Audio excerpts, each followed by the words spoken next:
Hi, everybody. Steve here again. I'd just like to take a few minutes and talk to you about President Biden. I, for one, am glad that Trump did not win the 2020 election. I feel with every ounce of my fiber that Biden was absolutely necessary for the United States. He taught the American people just how bad can be. He taught the American people that not only can you be the leader of the free world, but you can also be the leader of a criminal cartel, of who he pardoned. He pardoned every single one of his family, the criminal cartel. God only knows how many trillions of dollars damage they did when Biden was vice president and then president. He pardoned them all. And it wasn't because, I don't think it was because he was afraid Trump was going to do to him what he did to Trump. I think it was because he knew it was all illegal and that if questioned and found out the truth, people were going to go to jail. And it was going to lead right back to him. That's why he pardoned them. He wasn't worried about retaliation. He knew what they did was illegal. He also showed the American people that even though you take an oath to uphold the Constitution of the United States, the first thing you do when you get into office is censor free speech. Shut it down. No negative stories about Democrats. Shut it down. The Democrats actually sent me a survey. I can't believe this. The Democratic official 2025 survey, right? Now, here's some of the questions under the Trump agenda. Which of President Trump's priorities do you find the most troubling? They list about 8 or 9 things here. And then they've got this bottom one here.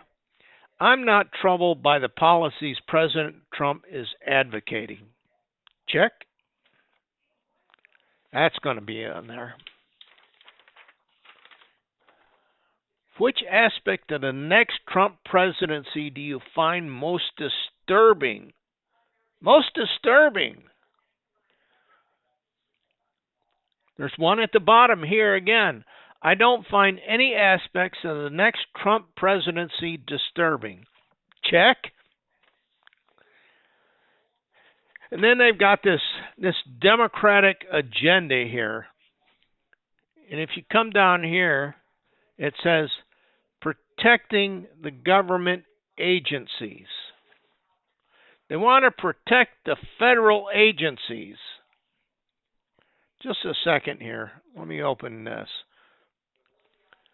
Hey, Google, how many different agencies are there in the United States government?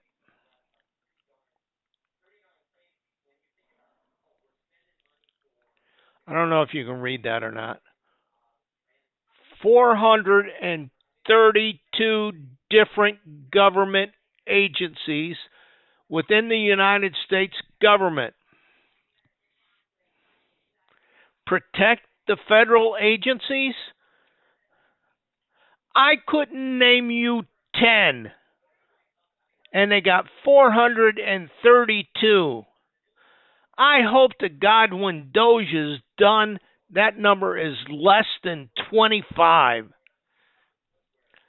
I doubt if any of you could list 10. President Biden showed us a disastrous pullout of Afghanistan.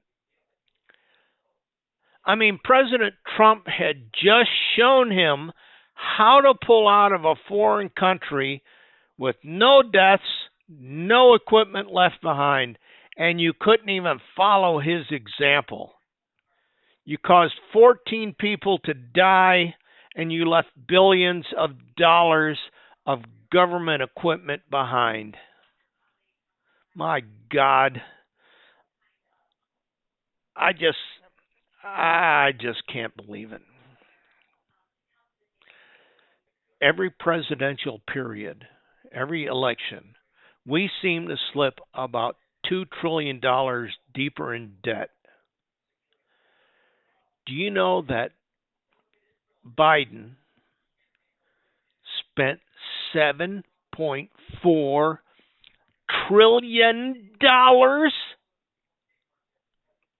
and 4.7 of that went out the door had no description on it at all. Went out the door. There's no description. There's no way they can tell who this went to, what policies this covered. It was a slush fund for President Biden.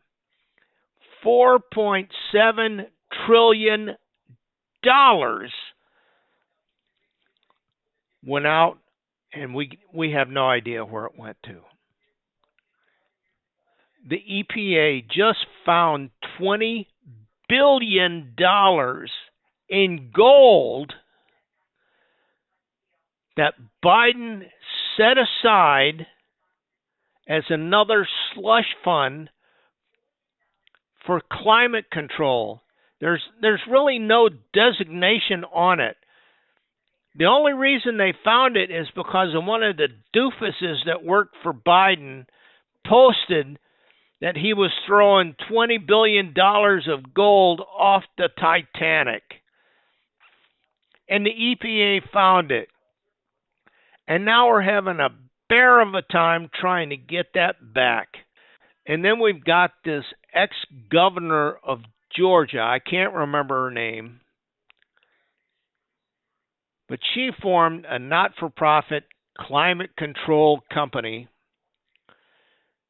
which the year before she only had about $100 in her bank account. 2 weeks after endorsing Biden for president, she got a $2 billion donation from the government.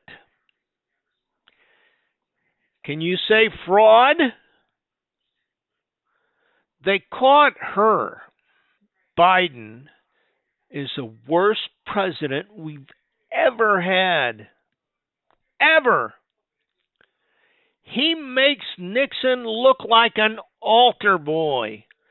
It's going to take us 15 or 20 years to dig out of the hole that he has put us in.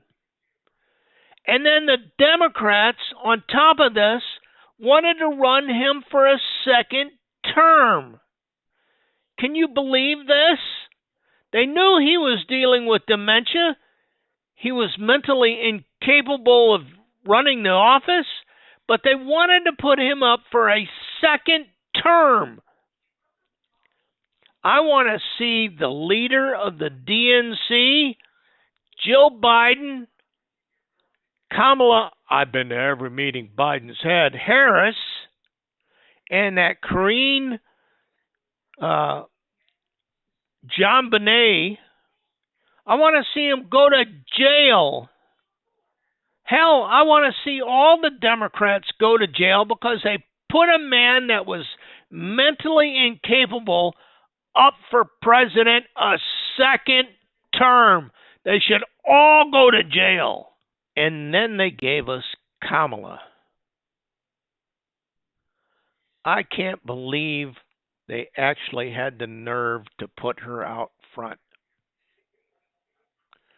You know, when you go in for a job interview, the first thing you do is you hand the hiring manager your resume. It says, I slashed costs by 10%. I increased productivity by 12%. I did this, I did that.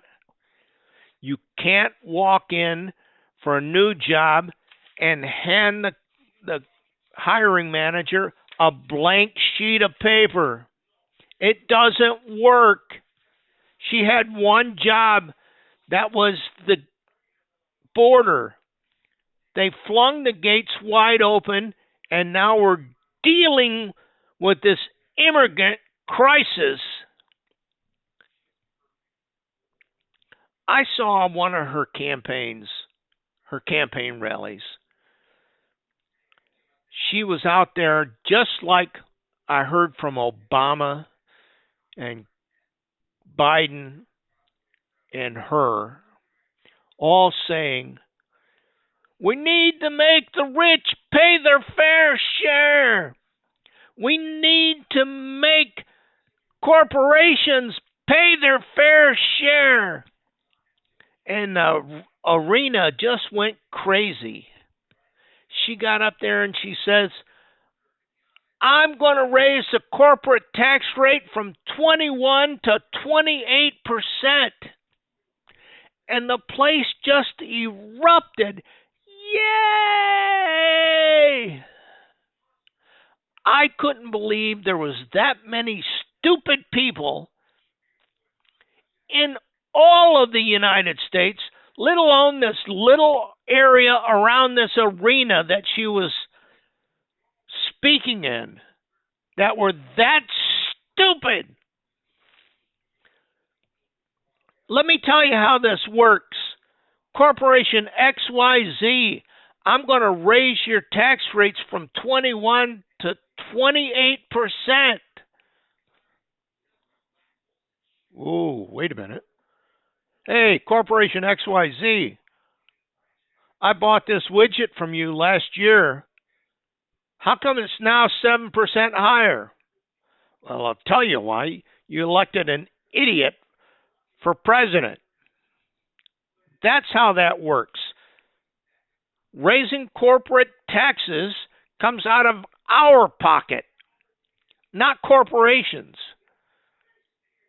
And they had the nerve to push this person out into the public to run her for president. I saw a Democratic convention there where they all got together to elect a new leader, right? And the speaker got up and he says, how many people here believe that Kamala lost because of misogyny and race? Everyone raised their hand. I couldn't believe the stupidity in the Democratic Party. She didn't lose the race because she was a woman. She didn't lose the race because she was black. She lost the race because she's unqualified to run. She's got 0 on her resume. Thank God Trump got elected. Can you see Kamala releasing the hostages? Can you see Kamala sitting across the desk from Putin? We would have still had wide open borders and immigrants just flooding into the country. The damage the Biden-Harris campaign has done will be felt for years upon years upon years upon years. That's all I've got to say. Thank you. Have a good day.